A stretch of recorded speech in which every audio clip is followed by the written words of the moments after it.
So this is a big week. So last week when we talked about your goal and really getting a vision of that and doing that meditation at the end, it's really important to understand that if your goal doesn't scare you or excite you, the goal is too small. So I really want you to stay focused on something that really makes you vibrate, that really brings you amazing joy and maybe amazing fear at the same time, because you know you're on the right track.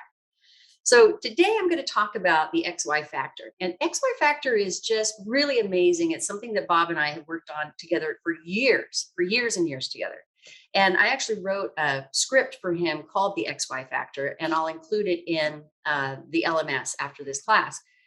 And it was really interesting going through that script with him because it brought up all kinds of things that I had been through in just the time frame that I had been working with him, of me pushing through the terror barrier. That's what we call the terror barrier. You may have had this amazing vibration last week and this amazing visualization. You're like, okay, I've got you under my skin. It's going to be great. And then you get out of the class and you're like, what the heck did I just think?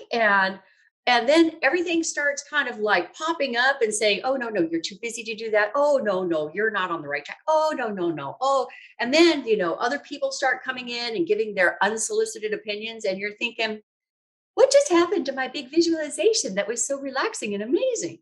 So this is what we call the terror barrier. And I really want to explain it here to you today. So if you got all of the sheets that I sent you earlier, I want you to take out the one that's just the XY factor with the lines. And we're going to start. So there are 4 psychological stages of what we call the terror barrier. And if you've heard Bob explain it before, I think he teaches it so brilliantly. I'm going to move a lot of what I did in the XY factor into this so that I can help you understand from my perspective as well.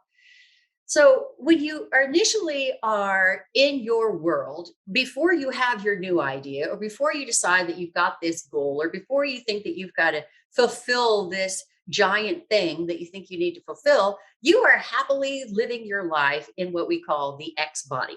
You've got the X mind and you've got the X body, and everything is aligned, and all of your paradigms and all of your conditioning are just rolling you through your day, day after day after day.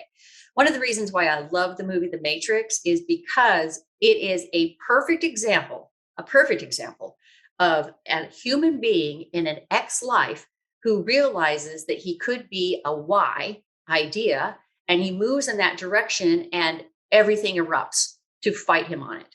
And it is absolutely amazing because he has Morpheus on his side, who acts as his inner voice, who acts as his guide to help him get through this terror barrier.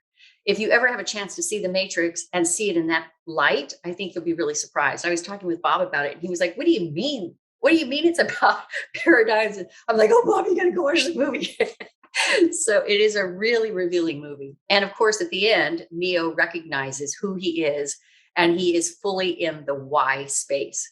And that's where we're going to get you. We're going to get you if you want it badly enough.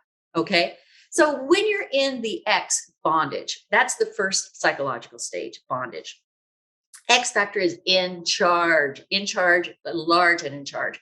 And you really have no conscious idea that it's in charge.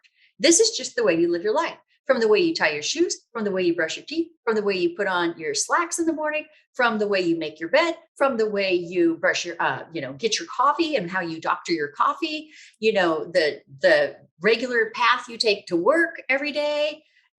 Everything is organized according to this X factor. I think of another movie that Jim Carrey did. Oh, what was it called? Truman.